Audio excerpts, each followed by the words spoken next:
What's up, everybody? It's Soren Baker here on Unique Access. Today we're joined by DJ Scratch. Thank you for coming through. These expensive ass cameras. Yes, yes. And today for Best Albums, DJ Scratch has picked Nas's Illmatic. And obviously this album came out in 1994, one of the most acclaimed and revered albums in rap history. So for you, what makes it the best album? I think it was the best album. I think Illmatic was the best complete hip hop album ever made. Of course, there's plenty of classic albums.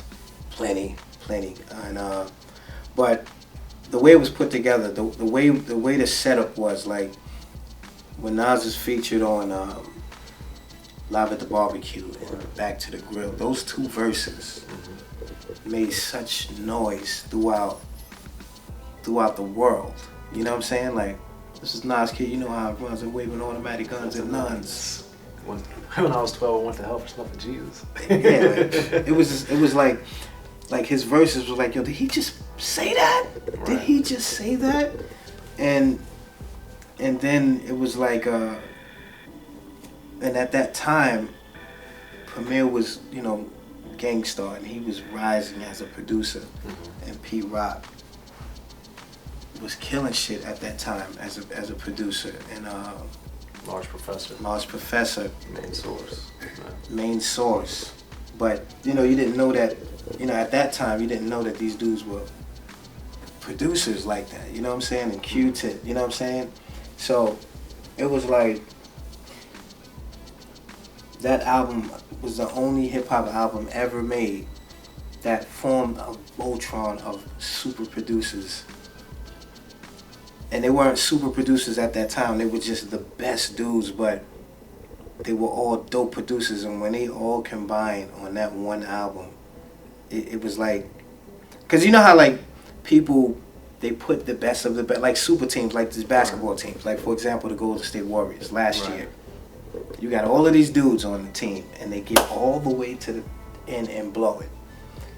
It usually happens like that when you force and try to put the best of the best, because there's too many strong personalities and egos and shit. But this is the one time that you put the best of the best producers that were out at that time, and put them all together on one album, and this shit was perfect. It's the first time that's ever happened, and the only time it's ever happened. Okay, so that's as far as some of the songs. Halftime obviously was probably the first song that was released that came out way before the album. So with Halftime, what do you remember standing out to you about that track on the music side of it in particular? It was from a producer's point of view, it was one of the first songs outside of Pete Rock that they filtered the bass line out. You know what I'm saying? Like, nobody else was doing that but Pete Rock. And then when Large Professor did that, it was like, okay, he filtered it out, but it was a different type of swing. And he used the jingle bell,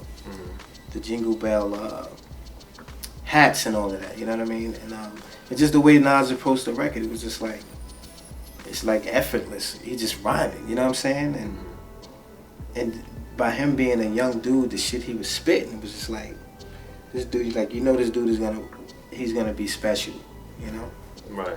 And then It Ain't Hard to Tell came up after that. So with, you know, Nas being with Back to the Grill again and different things he had done before, and then with Halftime, but then to come with like the Michael Jackson sample on there, right? That was kind of a departure sonically from what really he had been doing, or he had been and for everything in hip hop, period. Right. At that time, and nobody never rhymed over Michael Jackson at that time. So it was just different. So it was like the song was like, it was hard for the dudes, but the chicks loved the Michael Jackson. You know what I mean? So it was like a perfect combination. So he snatched the chicks up with that record, but he still held the dudes down. Right. You know what I mean? Like, people weren't looking at it in the way that I'm looking at it, but the energy was there. You know what I'm saying? Like, you know, you do something, but you know what the reaction is gonna be, but people are reacting, they don't know why they're reacting. That was that joint. Because the chicks loved it, they didn't know why they loved it. They loved it because it was Michael. The dudes love it because it's Nas. And he's spitting some street shit, but they're not feeling the Michael Jackson sample. But he's spitting that gangster shit like, yo, I gotta rock with this shit, cause he's saying that real talk, and it went, you know, it was a perfect combination. So then with the, you know, Live at the Barbecue with Main Source, and then with Halftime, and then Ain't Hard to Tell, like, what did you see sonically, producer-wise, that Large Professor was doing differently with Nas on Illmatic than he had done with Main Source or done with other things he had been working on? I think it was just growth.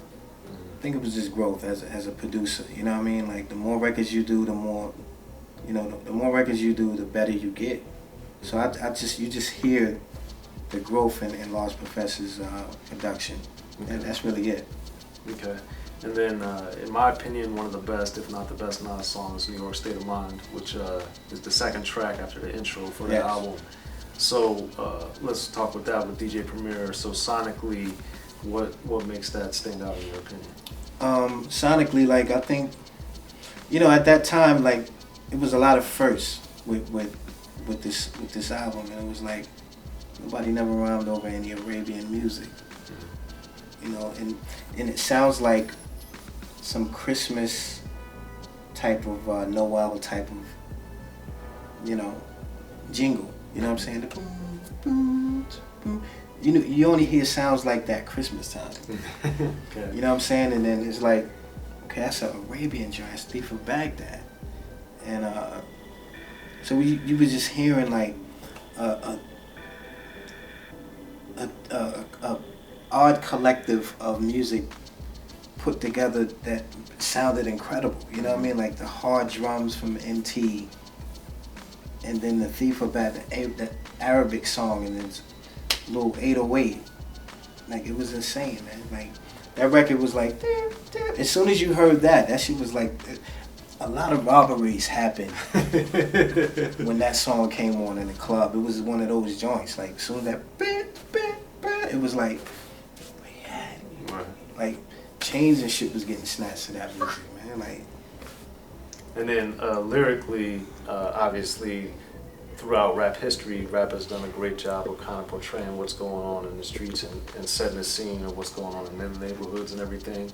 So what do you think Nas did differently or added a different wrinkle on New York State of Mind? He didn't do the typical 3/16s. You know what I'm saying? Like, that was a typical thing. 8-bar intro, 16 bar verse, 8-bar hook. You know, he didn't do the typical joint. He was just rhyming. Right. You know, everything was done untraditional with that album, and the shit just worked. Okay. Another untraditional one on there is Life's a Bitch, and with that, you know, I thought it was interesting because there was kind of that negative undercurrent of the chorus and the song, but it also had a very positive bent at the same time, especially it was a metaphor. You know? It's a metaphor we all use. From that metaphor has been being used since the 50s, probably. You know, like, I've seen old movies and some Life's a Bitch. You know, right. It's something that if you make songs, and I just gave this artist a song, and I gave him an idea for a chorus, and he didn't understand. I'm like, no, this chorus is something that everybody can relate to. No matter what race you are, everybody relates to it. Songs like that are songs that work, win, and last forever. So, Life is a Bitch. Nobody took that in a negative tone. You know what I'm saying? He wasn't saying, he's not calling a woman a bitch, saying life is a bitch and then you die. Everybody says that, and it's been, you know, everybody been saying that forever. And production-wise, they just approached it, you know, Queens rappers and DJs, they love the 80s R&B joints, the electronic R&B. Once it got to the electronic where they started using synthesizers and all of that, like, Queens cats love that shit. They rhyme over it. They love rhyming over those R&B records and shit, like say gangster shit over the R&B songs. So that was one of those joints that worked out. That was a typical classic Queens record. And then speaking of Queens, you also have Q-Tip on there with the One Love song. So with that, from the production side, I thought the xylophone thing was interesting that they had on there. But then also, I thought lyrically, it was interesting how he had written a song with you know, writing, you know, back and forth to jail and prison and stuff. So for you, sonically and lyrically, what stands out to you about One Love? Lyrically, One Love, like I said, is another song that everybody can relate to. Everybody has somebody that's locked up or has been locked up. You have written letters or you've been on the phone with somebody that got locked up, especially you from where I'm from. You know what I mean? So that song was just a soundtrack to our life. You know what I'm saying? Like when my brother was locked up, when he called, "What up, kid? I know it's rough doing your bid. Such and such slid to the," you know what I mean? Like that shit happens. That's everyday life. And production wise, what is it? The Heath Brothers that Q-Tip used? And when I first heard it, before I got knowledge of the song that he sampled, I thought somebody was actually playing the xylophone, but it was just one long loop, and he just added drums to, you know, to thicken it up. But it was just a different. It was never used before. You know what I'm saying? So and it worked, and it worked. Like there was no music. There was no music on Illmatic that's ever been used before that. And then another great one there, of course, is The War Is Yours. So that's Pete Rock, of course. So with that also became a big song and a big video, and it has that kind of universal theme as well. Right. So how do you think Nas was able to execute taking these kind of like universal truths, but then flipping them into doing them in such a street way to where that they connected with the streets, but then were able to get kind of this universal critical acclaim? I think Nas listened to all of these, you know, all of these producers. That's when you make great music, you know what I mean? And like even The World Is Yours, like all of these songs were different from what everybody was doing. Like Pete Rock at that time wasn't. Pete Rock at that time was killing the game. Like every record in my crate had a Pete Rock remix on it. Right. Shut them down, jump around. Everything, you know what I mean? And that's the only song where he didn't filter out the bass line. Okay. It was completely different from what we all know that Pete Rock does. Right. So it was like, this shit is dope and it's different, you know what I mean? And it was, like I said, it's another sample that nobody's never used before. So it was just a perfect marriage of new styles with dope lyrics and dope stories.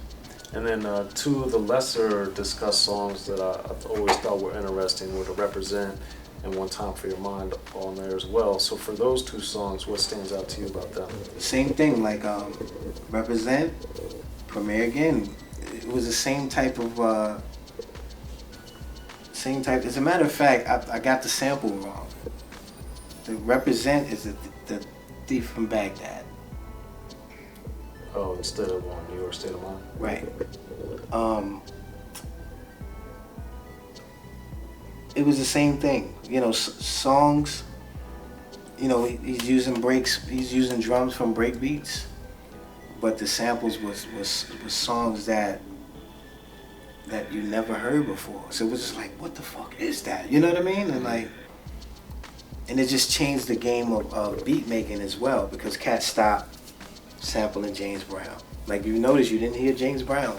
You didn't hear no James Brown on that album. You know what I mean? You didn't hear Funky Drummer, and you know, so it just changed the game, like in every way, production wise, the way you buy records, the way you listen to records. You know what I'm saying? The way you just the way you just the way you attack a record, everything. Like it was just different and perfect. Well, there it is, and that's why it's the best album, y'all. I'm Soren Baker, DJ Scratch, Nas Illmatic, Unique Access.